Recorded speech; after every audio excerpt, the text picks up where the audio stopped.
It is day 4 of our Don't Get Scammed series, and if you're planning a holiday getaway, you need to beware because travel scams could ruin your plans. Travel expert Mark Murphy joins us now with what to look out for. Good morning, Mark. Good morning, Ainsley. Well, let's talk about travel scams. What's your advice to people? Because a lot of folks are going out of town for the holidays. Right. So, number one, if somebody asks you to wire money, if you're doing a vacation rental home, don't wire money.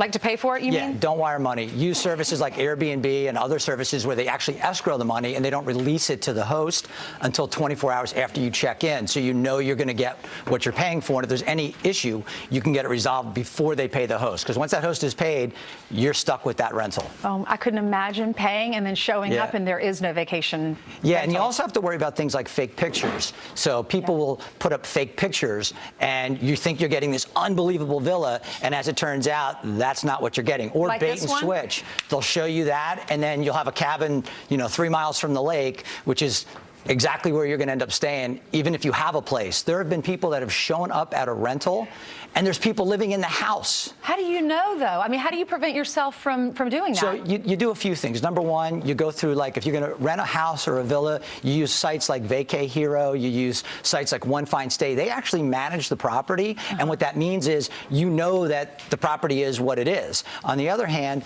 you also want to do Google mapping of the property. So if you're dealing directly with an owner, you want to look at that Google map and make sure that that house is exactly where they say it is. And of course, I always say, if you can use a travel agent, they have E&O insurance and other protection, and they work with accredited suppliers, so you're going to get what you're paying for. And that's another great tip. Okay, and you already told us about check the reliable sites. Yeah. What about when you're already there? What other scams do we need to watch out for? Well, let's look at Wi-Fi. Everybody goes on and loves free Wi-Fi, and a lot of places advertise free Wi-Fi, but that means it's an open, unsecure network. So what does that mean? They have access as soon as you log on, if they're hacking that network, to your photos, to if you buy something, your credit card information, literally everything sitting on your computer. So I use something called the Wireless Traveler. It's a little thing, it's about the size of a credit card, and you basically use something like that. It's a Wi-Fi hotspot that I can take pretty much any country I go to, and then I know I'm in a secure environment. So that's one way to do it. Or just make sure, because even at hotels, I was going to say, are you protected in a nice hotel? Not necessarily. You could have a 5-star hotel and they could be hacked. So where do we buy these little cards? What are they called? There's one company I know called Wireless Traveler. There's others out there. You can buy Wi-Fi spots from AT&T and the different providers, but just watch the data and basically buy a block of data, so you're not going to get those overcharges that you get killed with when you come back.